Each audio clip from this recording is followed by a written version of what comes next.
Welcome back to 8482 Media. Today, I'm going to quickly show you guys how to split your screen on Excel. So let's say the spreadsheet is much bigger and it'll take a couple of scrolls to see the whole thing, and you want to utilize the split screen option so you can move simultaneously between the top and the bottom or the middle.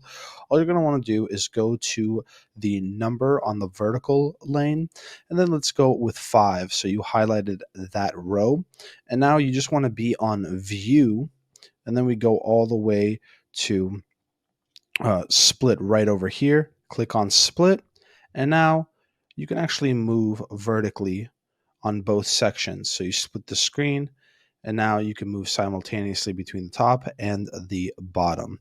Now to undo this, all you have to do is click on split again, and it goes back to normal. And you can actually utilize the same thing for the vertical section. So if you go on the actual column and click on split, you can actually move horizontally with both sides right here. And to undo this, all you click on is split, and it goes back to normal. Thank you guys for watching. If this was helpful in any way, please leave a like down below. If you have any questions, comment down below. Thank you guys for watching, and have a great day.